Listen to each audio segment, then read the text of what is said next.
प्रिय श्रद्धालुओं, जय श्री कृष्णा, जय श्री राम, जय श्री महाकाल, जय श्री राधे कृष्ण। लक्ष्मण जी को उनकी माता सुमित्रा द्वारा राम जी और सीता जी के साथ बन जाने की अनुमति दे दी गई। उसके आगे के प्रसंग का वर्णन तुलसीदास जी करते हैं। राग रो शीर्षा मदमोहु जन सपनेहु इनके बसोहु सकल प्रकार विकार विहाई मन क्रम वचन करे सेवकाई। राग रो शीर्षा मद और मोह इनके बस स्वप्न में भी मत होना।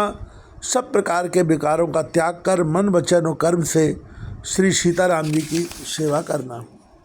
तुम कहो बन सब भात सुपासु संग पितुमा तो राम सिय जासु जैन राम बन लहें कलेशु सुत सोई करऊ यह उपदेशु। तुमको वन में सब प्रकार से आराम है, जिसके साथ श्री राम जी और सीता जी रूप माता पिता हैं। हे पुत्र, तुम वही करना जिससे श्री रामचंद्र जी वन में क्लेश ना पाएँ। मेरा यही उपदेश है।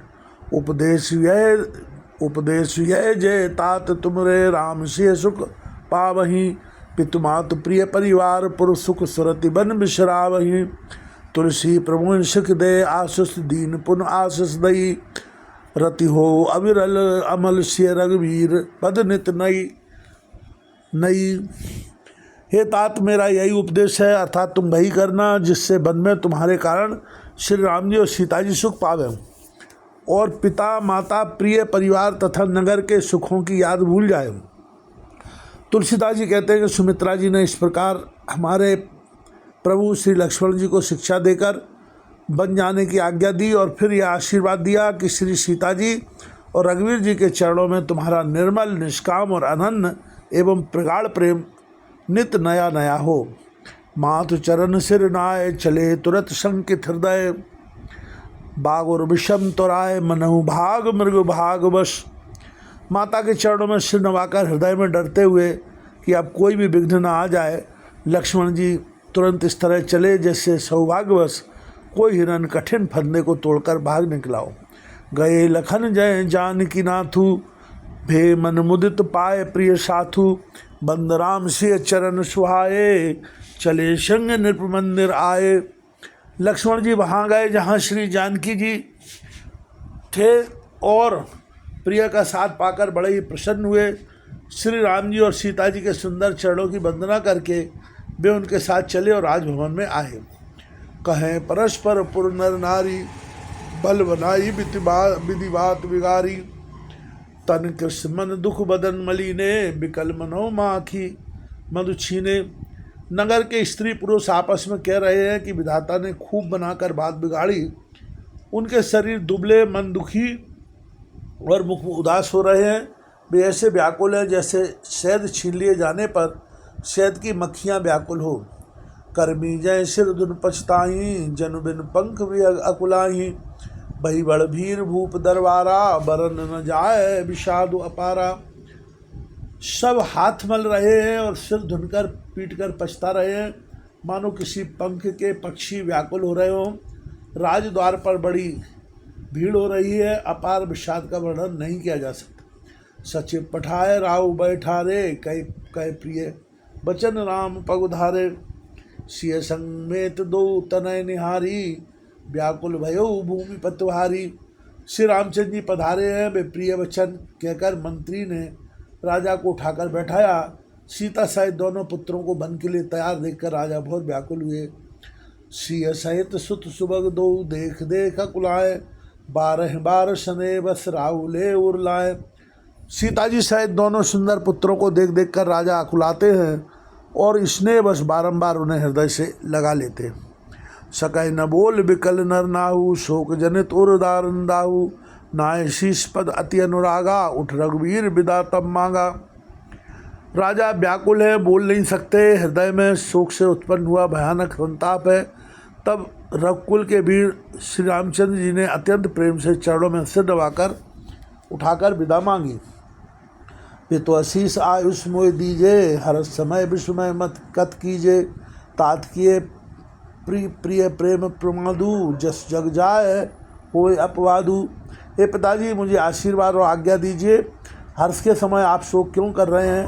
हे तात, प्रिय के प्रेमवश प्रमाद कर्तव्य कर्म में त्रुटि करने से जगत में यश जाता रहेगा और निंदा होगी।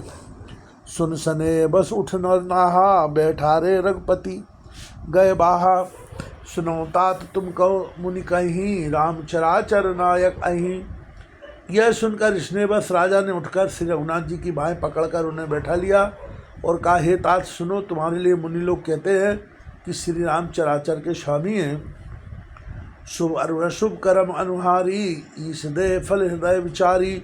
करे जो कर्म पाओ फल सोई, निगम नीत अस कहें सब कोई। शुभ और अशुभ कर्मों के अनुसार ईश्वर हृदय में विचार कर फल देता है।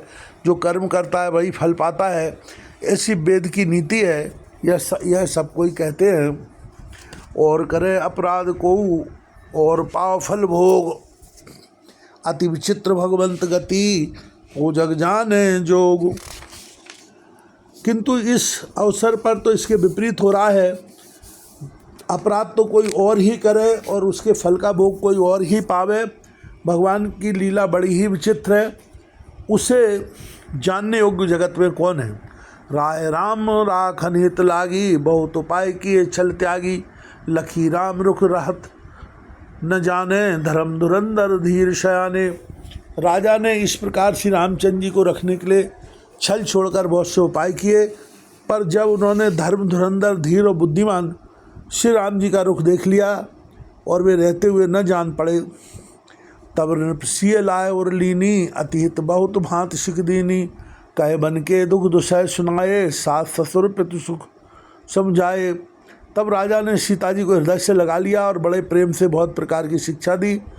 बन के दुसह दुख कहकर सुनाए, फिर सास ससुर तथा पिता के पास रहने के सुखों को समझाया। सिय मन राम चरण अनुरागा, गरुण सुगम बन विषम न लागा। और उस समय सिय समझाई, कहे कहे विपिन विपत्ति अधिकाई। परंतु सीता जी का मन श्री रामचंद्र जी के चरणों में अनुरक्त था, इसलिए उन्हें घर अच्छा नहीं लगा और न वन भयानक लगा। फिर और सब लोगों ने भी वन में विपत्तियों की अधिकता बताकर सीता जी को समझाया। सचिव नार गुरु नार शयानी, सहित स्नेह कहे मृदुवानी। तुम कहूँ तो न दीन वनवासु, करऊँ जो कहे ससुर गुरु सासु। मंत्री सुमंत जी की पत्नी और गुरु वशिष्ठ जी की स्त्री अरुंधति जी तथा और भी चतुर स्त्रियाँ स्नेह के साथ कोमल वाणी से कहती हैं कि तुमको तो राजा ने वनवास दिया नहीं है, इसलिए जो ससुर गुरु और सास कहे तुम वही करो। सिख शीतल हित मधुर मृद, सुन शीतय न सुहान। शरद चंद चंदन लगत, जनु चकई अकुलान। यह शीतल हितकारी मधुर और कोमल सीख सुनने पर सीता जी को अच्छी नहीं लगी। वे इस प्रकार व्याकुल हो गई मानो शरद ऋतु के चंद्रमा की चांदनी लगते ही चकई व्याकुल हो जाती है। सिय सकुच बस उतर न देऊ, सो मुनि तमक उठी के कई। मुनि पटभूषण भाजन आनी, आगे धर बोली मृदुवानी। सीता जी संकोच बस उत्तर नहीं देती। इन बातों को सुनकर कैकेयी तमक कर उठी। उसने मुनियों के वस्त्र आभूषण माला मेखला आदि और बर्तन कमंडल आदि लाकर श्री रामचंद्र जी के आगे रख दिए और कोमल वाणी से कहा, नृपय प्राण प्रिय तुम रघुवीरा, शील सने न छाणे भीरा। सुकृत सुजस पर लोक न साऊ, तुम्हें जान बन कहे न काऊ। हे रघुवीर, राजा को तुम प्राणों के समान प्रिय हो। भीरु प्रेम बस दुर्बल हृदय के राजा शील और स्नेह नहीं छोड़ेंगे। पूर्ण सुंदर यह सो परलोक चाहे नष्ट हो जाए, पर तुम्हें बन जाने को भी कभी न कहेंगे। अस विचार सोई करो जो भावा, राम जनन सिख सुन सुख पावा। भूपय बचन बान सम लागे, करे न प्राण पयान अभागे। ऐसा विचार कर जो तुम्हें अच्छा लगे वही करो। माता की सीख सुनकर रामचंद्र जी ने बड़ा सुख पाया, परंतु राजा को ये वचन बाण के समान लगे। वे सोचने लगे, अब भी अभागे प्राण क्यों नहीं निकलते। लोग विकल मूर्छित नर नाहू, काय करिए कछ सूझ न काहू।